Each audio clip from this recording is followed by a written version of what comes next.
Welcome to AI Rounds, your weekly dose of AI in medicine and education.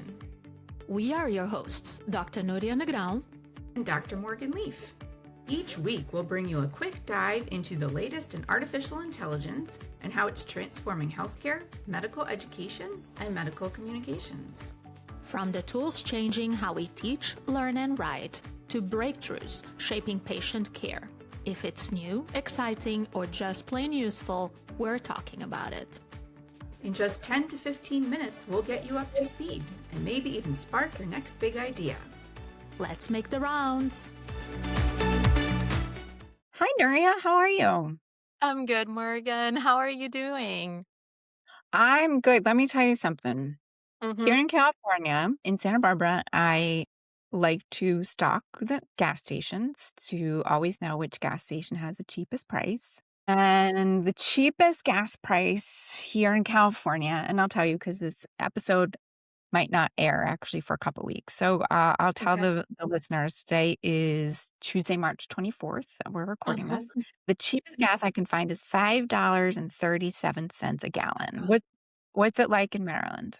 Okay, so we had gotten down to like two something, like high twos, like so 2.9, and now it's like up $1, so it's like back like to 3 point something, like almost $4.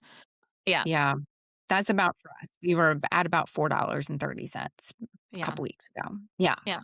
And the reason I bring that up is related to today's topic, which is AI is colliding with America's affordability crisis. So this was some data that you found. Tell us about it. Yeah. So this is a report from a company called Blue Rose Research, and a guy called David Shore, shared about it on Twitter. We can link to the Twitter thread, so the X thread that he did about the results from this report, and you can also go and download the report. This is actually really interesting, and they were looking about doing some research on the politics of AI, and they found a few interesting things. So one thing is they're noticing that AI as an issue has been rising in importance faster than any other issue that they track. So this year it is still ranked as 29, issue number 29 out of the 39 issues that they track. But the importance, it has risen, like the rate of importance is risen more faster than everything else, like faster than what voters think about climate change, childcare, and abortion. So it is quickly going up the ranks. And if it continues going up the ranks at this point, at this rate, it might overtake all of the other issues that voters care about. This is important, obviously, because of the election, the midterm elections that are coming. But one thing that David Shore really highlighted was that at the same time that people are getting more concerned about AI, they also are feeling a lot of economic pressure, and life is less and less and less affordable. So 61% of voters of Americans said that life has gotten less affordable. Only 25% feel confident in their financial future. That is grim, hey? Only only 3/4 think that they are not confident in their financial future. Yeah. And why do people relate AI to this? So I don't think that they necessarily relate AI. It's not saying, I don't think this report, this study is saying that people are blaming AI for this. It is just that as people start to worry about AI, they are also very worried about their financial futures. So at some point in time, they might start to mix the two. Do you see what I mean? Makes sense. I mean, it kind of sounds like, as you're talking, I'm just wondering, over the years in the US and other countries, we've seen, for instance, people who work in the coal industry, people who work in factories that manufacture things, whose jobs, get replaced by automation, or we move away from using coal, and kind of where are those people left? And that's a really scary feeling, to be left in that position that your job might be eliminated. Yeah. And is this a white collar version of this where people are saying, gosh, things are costing more. Mm-hmm. And is AI going to take my job the Yeah. way that clean electricity took coal jobs? Yeah, so they asked people a little bit like what they thought about the impact of AI, and it like the results are like very clear. So 79% of people said that they are concerned that the government doesn't have a good plan or a plan to Mhm. protect workers from AI job losses. And 77% are concerned about industries being eliminated. So, like, people are really, really concerned that AI is going to come for jobs at exactly this point in time where they don't feel secure, like financially secure. So, I do think, like, the question was, well, how big of an issue will AI be in the midterms? And it's shaping up like it is going to be a Yeah. huge issue, right? It's not unfounded for people to be Mm-hmm. worried about AI taking their job, right? We've seen big layoffs at companies Mm-hmm. Yeah. where the powers that be have Yeah. said that they can automate things with AI, and that's why Yeah. they're cutting jobs. Yeah. But you and I were talking a little bit before we went on air. There's a little more to that than meets the eye, right? Yeah. Sometimes companies are not being truthful about Mm-hmm. AI taking jobs. So tell us more about that. Yeah, so like the latest like big headline that I saw was Jack Dorsey. He was the founder of Twitter that then sold it to Elon Musk. So at his new company, he just recently talked about firing whatever, letting go of like 50% of the company or something Oh, like that. wow. Don't quote me on the exact percentage, but it was like a ridiculous, like it was like a huge percentage. And he said that it was because of AI. And what I saw a lot of like people that understand the business and financial analysts, like the commentary was a little bit like, are we sure that it was about AI? Like Klarna did this. Klarna is like I think a fintech company, Mhm. whatever. It's another tech company that did this like I think 2 years ago, either beginning of 24 or beginning of 25. And 6 months later, like rehired people because they Yeah. found out that AI couldn't do it.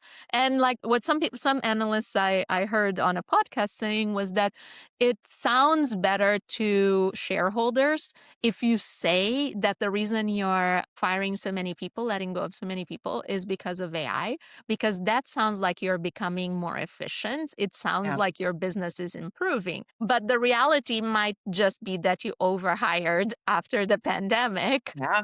Yeah. and and that is a completely different story that Mhm. is mismanagement, and shareholders are not going to be so happy about that. So I Right. wonder like how much it is some people just being overly confident, like the guy at Klarna, and some people just like telling a good story for the shareholders as well. Right. And Yeah. I've also seen stories of companies letting employees go, assuming that AI can do their job before they've Yeah. even tested that out. So, Hmm. so that's another element, I think. And I can understand though why in the current economic climate Hmm. that AI use is becoming more common, more popular, easier, Hmm. and people are worried about their economic status, their economic future.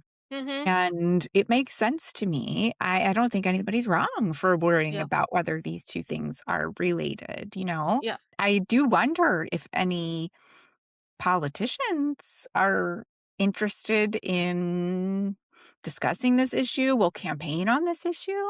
I don't know. I haven't seen that. Have you? I mean, I've seen a lot of talk about no, there are some politicians that are definitely taking a position. So you have Bernie Sanders already took a position on saying something like we need to stop AI because of this exact problem of the working problem. And he's not the only one. You have people both on the right and the left Mhm. taking positions on this. And I think but I think the majority is kind of like trying to see where are we going to go with it. Yeah. Yeah. And that's why studies like this one are so interesting, because you kind of see what the voters are thinking, what people are thinking about. So like Yeah. another thing that the study found was that voters are very suspicious of leaders that say that everything is going to be okay. So, like when leaders in government or in tech say AI will not cause widespread job losses, the net trust is minus 41. Yeah. I mean, that's Yeah, ridiculous. Why yeah, would you believe the person making the technology when they tell you everything's going to be okay? yeah. Yeah, and the thing is, like, so it depends. Like, the story can be quite nuanced, right? One thing that I think a lot is that work never ends. So I often say that. I often say work Mhm. never ends. And what I mean by that is not jobs, because recently I said that to someone and they're like, well, but all freelancers have, like, we have moments, times when we are like feast or famine cycles, right? So that would imply that work ends.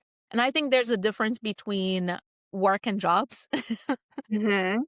And that sentence, work never ends, comes from more for really comes from the point of view of people that are employed. And it Yeah. is to say, like, work will never end. So don't stay late every day and don't come on the weekends every weekend, because work will be there for you on Monday, basically. So that is where I get that idea that work never ends. But the point that I'm trying to make when I say things like that is that I feel like work will transform. Like, if AI takes this part of the work, we will do other parts of the work. But the Mhm. truth is that the conversation is a little bit more complicated than that. And it is important for us to realize, like, an example that I've started giving now is like GPS and what it did to taxi drivers. So GPS made it possible for everyone to be a taxi driver because Mhm. now everyone knows all the routes, but that actually reduced the wages of taxi drivers. Like, it Yeah. made it a less valuable profession to have. So, on the other hand, Excel and computers in general made accountants better at their jobs, right? Right. So there's like this notion of like what is being automated. Is it the easy parts or the hard parts of your job? So with GPS, the hard part of the job was knowing all the roads, and AI or technology automated that hard part of the job, making the job less valuable. With accounting, the technology automated the bookkeeping part of it, Mhm. but like the analysis and all of that other part of it became more valuable because that was the hard part of the job. So I started thinking about these questions more in that, like, what is AI automating, and Mhm. and therefore, like, how can you position yourself so that you are bringing value and not being replaced by AI. Right. Yeah, have you been thinking about like what we do at all in those terms? Oh, absolutely. And, Mm-hmm. as you know, but maybe our listeners don't, besides medical writing, my other business is revolves around doing LinkedIn profiles and Mm-hmm. resumes, and AI has absolutely changed that landscape. We talked about that Yeah. in a prior Mm-hmm. episode. Yeah. And so I absolutely now position myself as somebody who can teach you to use AI to Mm-hmm. improve your LinkedIn profile and your resume rather than somebody who's going to write it for you from scratch, which Yeah. like I just love that angle because that's more fun for me, and I can reach more people that way than I could doing individual white glove, Yeah. services. And I think, as you're talking and we're talking about the politicians, I agree with you completely that we all need to think about how our jobs are going to change, how we can evolve with the technology, because it's very unrealistic for us to expect AI is not going to change things. It's very unrealistic for a politician to take the stance that, like, we're not going to let AI take your job. That's completely unrealistic. Yeah. Can they incentivize people? Can the government incentivize companies to not cut jobs? Absolutely. And, like France, I know, has a whole thing so that they don't, lose too many jobs where companies basically have to like ask the government if they're going to cut positions at their company. Like, could we move to a system like that? Sure. Mm-hmm. Maybe, but I don't see that being terribly realistic here. So a politician saying like, "We can't let AI take jobs," the solution has to be something else. Yeah. It just has to be because that's like what we see in our current administration with like, we'll never use solar or wind power. We're gonna keep Mm-hmm. the coal. It's Yeah. unrealistic because it's killing the environment, Yeah. Yeah. So we can't just, like, focus on keeping things the same. as the goal, because that's clearly not going to happen. Society is pushing in a certain way, and I think the idea is how do we make that work best for everyone is Mm-hmm. really important. Yeah. Yeah.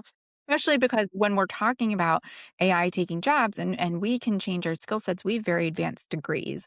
What Mm-hmm. we want to be really cognizant of is the people, younger folks just entering the job market Yes. or folks without advanced degrees who, it's going to be harder for them if AI can automate something they do. So we want Yeah. protections for folks, Yeah. but we need to figure out thoughtfully what those are. Yeah, 100%. And to that end, the report asked people, so they put them like, where should government invest more money, and like creating better jobs, higher paying jobs on above the AI, having like some sort of UBI, universal basic income type solution, which I Oh, thought was actually quite interesting. But the other thing that was also very interesting for the US was that people actually wanted higher taxes for the companies that are benefiting from AI. that doesn't surprise me because we're all Okay. theoretically in favor of taxing the billionaires, right? It's just people don't actually vote that way. Okay. Okay. Yeah. And the first thing about people, that's so friggin' American, it kills me that people Uh-huh. would choose that over a universal basic Basic income. Like, income. this society just has such issues with like believing that every person for themselves and pull yourselves up from your Yeah. bootstraps and like Yeah. this Yeah. is not the nature of our podcast, but I could go on about that Yeah. forever. That it just shows you that way people will shoot themselves in the foot. Yeah. I mean, I would gladly have a more socialized system with like free healthcare and all that, Obviously. but I digress. It is just funny. I know. I know. Yeah. Mhm. Yeah, it would help in so many ways, Yeah. but that's really been the culture of Yeah. the country for Yes. decades, if not hundreds of years. So, Mhm. yet another topic, Nuria, where Yeah. we'll see. I hope they repeat this research in a year and see where people stand then. I think we 100%. can Yeah. follow over time. Yeah. And Great. uh and this was our little 2-episode delve into politics, and we're going to come back to the science afterwards. We'll talk about whatever is going on in the world that involves AI. Yes, exactly. Thanks, Nuria. Thank you, Morgan. Bye. Bye.